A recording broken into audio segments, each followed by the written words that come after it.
बिस्मिल्लाहिर्रहमानिर्रहीम रब्बी ज़िदनी इल्मा आमीन। अस्सलाम वालेकुम स्टूडेंट्स, कैसे हैं आप सब। जी, आज हम अपना unit number 14 current electricity start कर रहे हैं। जैसे कि आपको पता है कि हम जो सिलेबस पढ़ रहे हैं वो स्मार्ट सिलेबस पढ़ रहे हैं, तो उसके अकॉर्डिंग जो जो टॉपिक्स इसमें शामिल हैं हम वो करेंगे। स्मार्ट सिलेबस के अकॉर्डिंग हमारे ये टॉपिक करंट, इलेक्ट्रिक करंट ये शामिल किया गया हुआ है। तो अभी हम इन पेजेस की रीडिंग भी करेंगे और इनको समझेंगे भी। Charges in motion constitute the electric current, यानी जो चार्ज जो मोशन करते हैं उनको हम क्या कहते हैं कि ये इलेक्ट्रिक करंट है। This chapter will be introduce you to current, electricity and related phenomena such as conventional current, Ohm's law, electric power, Joule's heating effect, hazards of electricity and safety measures. इनमें से कुछ topics जो हैं यानी conventional current ये आपके smart syllabus में शामिल नहीं किया गया। इसके अलावा जो हैज़र्ड्स हैं ये शामिल नहीं किए गए या सेफ्टी मेजर्स शामिल नहीं किए गए। लेकिन जो इसके बेसिक कॉन्सेप्ट्स हैं जिसमें यानी कुछ लॉज और कुछ कॉन्सेप्ट्स शामिल हैं वो यहाँ पर शामिल किए गए हुए हैं। जी, we will you also learn how the current or voltage is measured in a circuit of electric device, यानी इलेक्ट्रिकल डिवाइस के अंदर हम कैसे करंट या वोल्टेज को मेजर कर सकते हैं। अब यहाँ पर पहला टॉपिक जो स्मार्ट सिलेबस के अकॉर्डिंग हमारा है वो है electric current. Most of the electric charge around us is bound in neutral atoms, यानी हमारे यहाँ पर इलेक्ट्रिक चार्ज जो है वो ज़्यादातर बाउंड कहाँ किस में है, न्यूट्रल एटम्स में। न्यूट्रल एटम्स यानी वहाँ पर जो है इलेक्ट्रॉन्स और प्रोटॉन्स की तादाद क्या है, सेम है। उसकी वजह से यानी उनकी अमाउंट ऑफ चार्ज सेम होने की वजह से वो एटम्स जो होते हैं वो क्या होते हैं, न्यूट्रल होते हैं। It is not easy to overcome the electrostatic force of the attraction between the nuclei and electrons in an atom, यानी ये इजी नहीं है कि इलेक्ट्रोस्टैटिक फोर्स जो आपने इससे पिछले चैप्टर में हम लोगों ने इलेक्ट्रोस्टैटिक पढ़ा था उस फोर्स को ओवरकम किया जाए, उस अट्रैक्शन को ओवरकम किया जाए और उन न्यूक्लियाइज को और उन इलेक्ट्रॉन्स को यूज़ किया जाए। However in metals some electrons are not tightly bound to nuclei और and are free to move around randomly. लेकिन मेटल से हमें क्या एक क्वालिटी मिलती है कि उनके कुछ इलेक्ट्रॉन्स जो होते हैं वो टाइटली बाउंड नहीं होते न्यूक्लियाई के साथ यानी न्यूक्लियस के साथ, और वो फ्रीली रैंडमली यानी अराउंड मोशन कर सकते होते हैं। ठीक हो गया। उसके बाद उन्होंने कहा है they have weak force between them and the nucleus, उनके दरमियान में और फोर्स न्यूक्लियस के दरमियान में यानी जो फोर्स है वो क्या होती है, वीक होती है। Similarly in solution some positive and negative charges can freely move around randomly, यानी इसी तरह जब अगर हम सॉल्यूशंस तैयार करते हैं तो उसमें भी ऐसा हो जाता है कि पॉजिटिव और नेगेटिव चार्जेस जो हैं वो आज़ाद हो जाते हैं और वो मूव करना शुरू कर देते हैं randomly. When such free charges are exposed to an external electric field they move in a specific direction and thus constitute current, यानी जब इन चार्जेस जो फ्री चार्जेस जो एक्सपोज्ड हुए यानी जो फ्रीली रैंडमली मूव ऑन कर रहे हैं वो उनको अगर कोई एक इलेक्ट्रिक फील्ड दिया जाए और उसकी वजह से एक स्पेसिफिक डायरेक्शन में वो मूव करना शुरू कर दें तो उसको हम क्या कह देते हैं, करंट कह देते हैं। Electric current is produced due to the flow of either positive charges और नेगेटिव चार्जेस और both charges at the same time, यानी इलेक्ट्रिक करंट जो है या तो वो पॉजिटिव चार्जेस में होगा या नेगेटिव चार्जेस में होगा या दोनों भी हो सकते हैं। In metals the current is produced only due to the flow of free electrons, यानी मेटल्स में लेकिन ये काम किसके ज़रिए हो रहा है, सिर्फ फ्री इलेक्ट्रॉन से यानी नेगेटिव चार्जेस। इलेक्ट्रॉन के ऊपर कौन सा चार्ज होता है, नेगेटिव चार्ज। तो इलेक्ट्रॉन्स मेटल्स में ये काम किससे हो रहा है, फ्री इलेक्ट्रॉन से। In case of electrolyte, its molecules are aqueous solutions dissociate among positive and negative ions, यानी जब आप किसी भी चीज़ को electrolyte in case of electrolyte it's molecules, यानी उनके जो मॉलिक्यूल्स हैं वो पानी के साथ जो सोल्यूशन होता है उसमें क्या होता है, पॉजिटिव एंड नेगेटिव आयंस बन जाते हैं। So the current of electrolyte is produce due to the flow of both positive and negative charges, यानी जो इलेक्ट्रोलाइट सोल्यूशंस में या सोल्यूशंस के अंदर जो आपका करंट फ्लो करता है because of positive and negative ions, वो एक ही टाइम पर दोनों चार्जेस के फ्लो की वजह से करता है। मेटल्स में किससे कह रहा है, फ्री इलेक्ट्रॉन से। जो आपके सॉल्यूशंस हैं या जो आपके इलेक्ट्रोलाइट हैं, इनके अंदर जो मॉलिक्यूल्स हैं वो क्या कह रहे हैं कि आयंस में सेपरेट हो जाते हैं, नेगेटिव और पॉजिटिव में, और उसमें दोनों ही पॉजिटिव और नेगेटिव चार्जेस की वजह से करंट फ्लो करता है। अब यहाँ से एक डेफिनेशन बन जाती है, यानी यहाँ पर अगर आप देखें ये चीज़ जो उन्होंने कही थी कि आपके पास फ्री इलेक्ट्रॉन्स होते हैं यहाँ पे, और वो मूव, उनको अगर एक्सटर्नल इलेक्ट्रिक फील्ड दिया जाए तो वो एक स्पेसिफिक डायरेक्शन में मूव करना शुरू करते हैं। तो यहाँ से एक डेफिनेशन भी प्रॉपरली बनती है, the rate of flow of electric charges through any cross sectional area is called current. अच्छा, रेट यानी किसी भी चीज़ का आप रेट किससे लेते हैं, ऐसी वैल्यू से जो इंडिपेंडेंट हो और टाइम इंडिपेंडेंट वैल्यू है। अगर आपने 9th में जितनी भी जगह पे रेट का वर्ड पढ़ा होगा तो वहाँ उसका टाइम के साथ कंपैरिजन किया जा रहा है, यानी टाइम के साथ उसको देखा जा रहा है। तो rate of flow of electric charges in through any cross sectional area in is called current. अब यहाँ से अगर आप देखें तो चार्जेस के लिए हम लोग सिंबल क्या यूज़ करते हैं, Q, और टाइम के लिए T। तो इन दोनों का जो आपकी रेशो बनती है, यानी जो आपका डिवीजन करके आप बनाते हैं, डिवाइड करके रेट बनाते हैं, उसको इससे जाहिर किया गया है I से, यानी इलेक्ट्रिक करंट का सिंबल क्या है, कैपिटल I। ऐसा unit of current is ampere, यानी ऐसे यूनिट ऑफ करंट क्या है, एम्पेयर है। If a charge of 1 coulombs passes through the cross sectional area in 1 second, the current is 1 ampere। यानी जैसे हमने अभी पढ़ा कि Q/T है इसका, तो अगर 1 कूलम चार्ज हो और 1 सेकेंड में वो किसी भी एरिया के अंदर से पास ऑन कर जाए तो हम क्या कहेंगे कि 1 एम्पेयर्स करंट हमने पास ऑन करवा लिया, ठीक है। Smaller units of the current are milliamperes and microamperes, which are defined below. Milliamperes is equal to 10 to raise power minus 3, यहाँ -3 amperes, and 1 microamperes is equal to 10 to raise power minus 6 amperes, ठीक है, okay हो गया। अब इसके बाद उन्होंने कहा है, यहाँ से अगर आप देखें या छोटा सा एक न्यूमेरिकल दिया गया है, how long does to make a current of 10 milliamperes to deliver 30 coulombs of charges. तो आप सिंपल करंट वाला ही फार्मूला इस तरह से लिखेंगे, Q/T। यहाँ से आपने T फाइंड आउट करना है, हाउ लॉन्ग यानी कितना टाइम लेगा, तो T is equal to Q/I। यहाँ अगर आप वैल्यू फिल करें तो आपके पास वैल्यू यहाँ पे कैसे बनती है, 30 coulombs ओवर 10 milliamperes कहा गया है, तो 10 multiply 10 to raise power minus 3 amperes जी। इसके बाद ये आंसर का आपका क्या बन जाता है, 3000 सेकेंड्स, ठीक है। इसको आप सॉल्व करके देख सकते हैं, यानी इसको आपने इस तरह से डिवाइड कर लेना है जी। उसके बाद है, battery is one of the source of current, the electrochemical reactions inside the battery separate the positive and negative charges. यानी आमतौर पे जो बैटरी, जो सेल आप यूज़ करते हैं अपने मुख्तलिफ डिवाइसेस में, जैसे रिमोट कंट्रोल्स में और इस तरह से आपके वो भी, और जो आपके बड़ी बैटरीज जो UPS वगैरह के साथ इस तरह से यूज़ की जाती हैं, सेम प्रोसेस पे काम करती हैं कि उनके अंदर एक इलेक्ट्रोकेमिकल रिएक्शन होता है और उससे पॉजिटिव और नेगेटिव चार्जेस क्या हो जाते हैं, सेपरेट हो जाते हैं। This separation of charges set up potential difference between the terminals of battery. यानी ये सेपरेशन ऑफ चार्जेस क्या करती हैं, पोटेंशियल डिफरेंस क्रिएट कर देती हैं। आपने 13 चैप्टर में पोटेंशियल डिफरेंस के बारे में पढ़ा था कि पोटेंशियल डिफरेंस असल में वो चीज़ है जो कि एक चार्ज को मजबूर करती है कि वो वर्क करे, मूव ऑन करे। वर्क की डेफिनेशन 9th में आपने पढ़ चुके हैं कि उसमें ये बताया गया था कि कोई भी बॉडी है तो उसके ऊपर जब फोर्स लगाई जाए और कोई वो डिस्टेंस कवर करे, तो पोटेंशियल डिफरेंस असल में उससे क्या करवाता है, वर्क करवाता है। यानी जो वर्क की अमाउंट है वो असल में क्या है, पोटेंशियल ये आपके जो इलेक्ट्रिक पोटेंशियल है उसके बराबर, और पोटेंशियल डिफरेंस की वजह से आपके चार्जेस क्या करते हैं, वर्क करते हैं।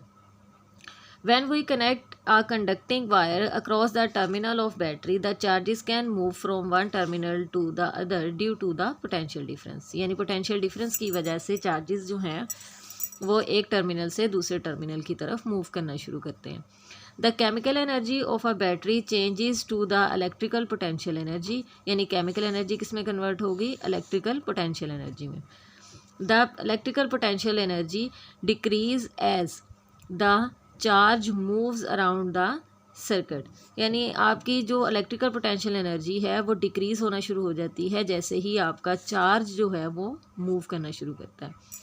अगर आपको बेटा ये इलेक्ट्रिकल पोटेंशियल एनर्जी की समझ नहीं आ रही है तो आप मेरे प्रीवियस वीडियो जो 13 चैप्टर के टॉपिक से थी इलेक्ट्रिकल पोटेंशियल के बारे में, वहाँ से इसको मज़ीद समझ सकते हैं जी। This electrical potential energy can be converted to other useful form of energy, heat, light, sound and etc।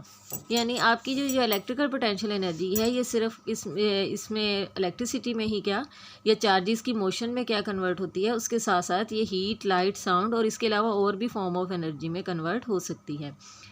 It is the only energy which changes from form, but the number of charges carries and the charge on each carrier always remain same।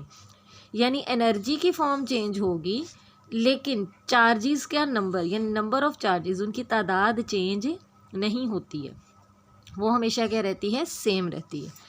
Charge carrier are not used up, यानी जो आपके charge हैं, जो carriers हैं charge, वो use नहीं होते, form सिर्फ चेंज होती है, ठीक है। Instead of electric potential energy वो use the term electric potential, यानी इलेक्ट्रिकल पोटेंशियल एनर्जी पूरा यूज़ करने की बजाय हम सिंपल क्या कहते हैं, electric potential. This which is the potential energy per unit charge, यानी ये असल में क्या है, potential energy at per unit charge. असल में इलेक्ट्रिक पोटेंशियल का जो फार्मूला आपने पिछले इसमें पढ़ा था चैप्टर में, वो पढ़ा था हमने V is equal to work done of a charge, यानी आपने एक चार्ज का वर्क डन पढ़ा था। असल में जो आपने यहाँ पर अब हम बोल रहे हैं कि electric potential which is potential energy per unit charge, तो असल में यही है, work is equal to energy और ऊपर से है उसके ऊपर है पर यूनिट चार्ज पे, यानी जो इलेक्ट्रिक पोटेंशियल है वो असल में क्या है, पर यूनिट चार्ज एनर्जी है। ठीक हो गया। यहाँ पर अगर आप देखें तो उन्होंने ये डायग्राम आपको शो की हुई है। एक आपके पास बैटरी है, इसके टर्मिनल्स हैं और उसमें उन्होंने बताया है कि आपके पॉजिटिव और नेगेटिव जो चार्जेस हैं वो सेपरेट हो जाते हैं। यहाँ पर केमिकल रिएक्शन हो रहा है और यहाँ पर अगर आप देखें तो पॉजिटिव और नेगेटिव चार्जेस क्या हो गए हैं, सेपरेट हो गए और उसके बाद नेगेटिव टर्मिनल से मूव ऑन करना शुरू कर दिए। अच्छा, ये चीज़ मैं आपको बता दूं कि पोटेंशियल डिफरेंस की वजह से, क्योंकि ये चार्जेस कंडक्टर के अंदर मूव ऑन कर रहे हैं और इस लैंप को ऑन कर रहे हैं, जो आपने पहले भी डेफिनेशन पढ़ी यहाँ पर अभी कि आपके यहाँ पर जो करंट का फ्लो है मेटल्स में फ्री इलेक्ट्रॉन से है, इलेक्ट्रोलाइट्स में दोनों नेगेटिव और पॉजिटिव आयन से है। इसी तरह जब बैटरी में भी, जब आपने स्टार्ट में यहाँ सोर्स ऑफ एनर्जी पढ़ा है तो उसमें भी देखें तो पॉजिटिव और नेगेटिव चार्जेस सेपरेट हैं, लेकिन पोटेंशियल डिफरेंस की वजह से ये मूव ऑन करना शुरू कर देते हैं और दोनों में से किसी भी एक आपके यानी चार्ज के मूव करने से करंट फ्लो करना शुरू कर देता है, या दोनों के ही फ्लो करने से करंट फ्लो करना शुरू कर देता है। ठीक है। अब इसके बाद जो आपका स्मार्ट सिलेबस में टॉपिक शामिल है वो शामिल है measurement of current. Conventional current इसमें शामिल नहीं किया गया हुआ, लेकिन इसकी डेफिनेशन मैं जस्ट यहाँ पे रीड कर देती हूँ। The current flowing from the positive to the negative terminal of a battery due to the flow of positive charges is called conventional current. यहाँ पर अगर आप देखें तो नेगेटिव से पॉजिटिव की तरफ जा रहे हैं, यानी नेगेटिव चार्जेस को फ्लो बताया गया, लेकिन कन्वेंशनल करंट क्या है, वो करंट जिसमें पॉजिटिव टू नेगेटिव टर्मिनल आपके पॉजिटिव चार्जेस जाएं तो हम उसको क्या कहते हैं, कन्वेंशनल करंट। ठीक है। और यहाँ उन्होंने बताया भी है conventional current produce the same effect as the current flowing from the negative terminal to the positive terminal due to the flow of negative, यानी सेम उसी तरह ही करंट होगा, लेकिन क्या है, इसको कन्वेंशनल करंट बोला जाता है, ठीक है। उसके बाद है measurement of current. How can we come to know that the current has been establish in a conductor. हमें कैसे पता चलेगा कि एक कंडक्टर के अंदर करंट है या करंट फ्लो कर रहा है। For this purpose the different electrical instruments which detect the current in circuit are called galvanometer, ammeter are the some common examples of current measuring instruments। यानी हमें कैसे पता चलेगा कि करंट मौजूद है, उसके लिए सबसे पहले जो आम तौर पे दो आपके इंस्ट्रूमेंट्स यूज़ किए जाते हैं वो है गैल्वानोमीटर और एमीटर, ठीक है। यहाँ से देखें, the galvanometer is very sensitive instrument and can detect the small current in a circuit. यानी गैल्वानोमीटर असल में एक बहुत सेंसिटिव इंस्ट्रूमेंट है और ये आपके किस सर्किट के अंदर करंट को बहुत इजीली, जो स्मॉल अमाउंट भी है, उसको डिटेक्ट कर लेता है। A current of a few milliamperes is sufficient to cause full scale deflection in it. यानी जो एक करंट है बहुत ज़्यादा की ज़रूरत नहीं है, कुछ मिली एम्पेयर्स का भी करंट इसके अंदर एक फुल डिफ्लेक्शन क्रिएट कर सकता है। फुल डिफ्लेक्शन यानी इसकी पूरी की पूरी नीडल को डिफ्लेक्ट कर सकता है। ये आप देख सकते हैं डायग्राम में, ये कैसे आपको शो किया गया हुआ है। इसमें इतना क्लियरली आपको ये नंबर्स नज़र नहीं आ रहे होंगे। इसके ऊपर यहाँ नीडल होती है, उसके ऊपर ये इंडिकेटर्स इस तरह से मूव ऑन करते हैं, ठीक है। यहाँ फिर लाइट ब्लिंक होती है और जिस साइड को लाइट ब्लिंक होती है यानी उस साइड को आप डिक्रीजिंग और इंक्रीजिंग में इस तरह से आपको पता चल जाता है। While making the connection of the polarity of the terminal of galvanometer should be taken into the consideration। यानी हम लोग टर्मिनल्स को क्या करेंगे, पोलैरिटी यानी नेगेटिव और पॉजिटिव टर्मिनल्स के साथ अटैच करेंगे। Generally the terminals of the galvanometer with the red color shows the positive polarity and the black color shows the negative polarity। यानी इसके जो टर्मिनल्स हैं रेड और ब्लैक, ये क्या शो करते हैं कि आपने पॉजिटिव टर्मिनल यहाँ लगाना है और नेगेटिव टर्मिनल इस कलर के साथ अटैच करना है। तो रेड के साथ पॉजिटिव और ब्लैक के साथ negative. An ideal galvanometer should have very small resistance to pass the maximum current in the circuit. यानी गैल्वानोमीटर जो आइडियल है वो ऐसा होना चाहिए कि वो खुद करंट के अंदर रेजिस्टेंस यानी रुकावट ना बने, यानी बहुत कम उसकी रुकावट हो और वो ज़्यादा से ज़्यादा करंट को अपने अंदर से गुजरने दें। After suitable modification the galvanometer can be converted into a ammeter. यानी हम थोड़े से गैल्वानोमीटर में थोड़ी सी चेंजिंग करके उसको एमीटर के तौर पर यूज़ कर सकते हैं। A large current of range such as 1 ampere to the और the 10 ampere can be measured by the means of ammeter. यानी एमीटर की मदद से हम लार्ज अमाउंट को मेजर कर सकते हैं। इससे सिर्फ हमें ये पता चलेगा कि अगर मिली एम्पेयर्स में भी कोई करंट मौजूद है, थोड़ा सा भी स्मॉल अमाउंट में भी, तो गैल्वानोमीटर की डिफ्लेक्शन से हमें उसका आइडिया हो जाएगा।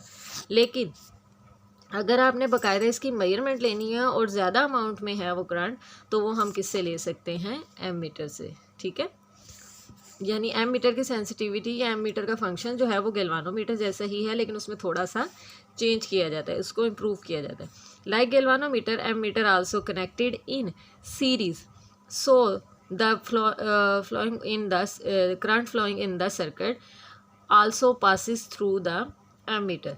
जी, सर्किट के अंदर से जब आपने करंट को मेजर करना होता है हमेशा, तो आप उसको सीरीज़ में लगाते हैं। यानी उसका एक टर्मिनल बैटरी के साथ, जैसे यहाँ पर देखें पॉजिटिव टर्मिनल, ठीक है, रेड के साथ अटैच किया गया है, और यहाँ से अगर आप नेगेटिव टर्मिनल देखें तो वो ब्लैक के साथ अटैच किया गया, और दोनों टर्मिनल्स के दरमियान में यानी आप देखें तो ये सीरीज़ में है, एक ही सीरीज़ में, मतलब इनको पैरेलल्स नहीं लगाना, इनको साइड बाय साइड आपने कनेक्शन करना है। जब आप साइड बाय साइड कनेक्शन बनाते हैं तो आपने कॉम्बिनेशंस में पढ़ा है कि साइड बाय साइड कनेक्शन जब बनेगा तो वो सीरीज़ कहलाता है। तो ये साइड बाय साइड है, यानी पॉजिटिव यहाँ पे अटैच हुआ और नेगेटिव यहाँ पे। अगर आप सब में देखें, इसमें ये पॉजिटिव, अगर आप इन दोनों को स्किप करते हैं तो आप देखें तो ये पॉजिटिव और नेगेटिव टर्मिनल सबके साथ अटैच हो रहे हैं कनेक्शन। लेकिन इनको side by side in series circuit करते हैं, इनको सीरीज सर्किट बोला जाता है। एमीटर और गैल्वानोमीटर को जब आपने करंट मेजर करना है, अक्सर ये क्वेश्चन आ जाता होता है जब हम कंपैरिजन करते हैं वोल्टमीटर और एमीटर का, तो हम उसमें ये क्वेश्चन डिफ्रेंशिएट करने के लिए ये एक पॉइंट होता है कि एमीटर को हम करंट मेजर करने के लिए यूज़ करते हैं और हम इसको सीरीज़ में लगाते हैं, लेकिन वोल्ट मीटर जो है उसको हम क्योंकि पोटेंशियल डिफरेंस फाइंड आउट करने के लिए करते हैं, तो उसको हम सर्किट में पैरेलल्स में प्लेस करते हैं। तो ये भी एक डिफरेंस है। ठीक हो गया। तो अब आज हमने इस वीडियो में ये पढ़ा है, इस लेक्चर में इलेक्ट्रिक करंट क्या है और उसके बाद इलेक्ट्रिक करंट को हम मेजर कैसे कर सकते हैं। ठीक है बेटा, नेक्स्ट लेक्चर के साथ इंशाल्लाह फिर हाजिर होंगे। अल्लाह हाफिज़।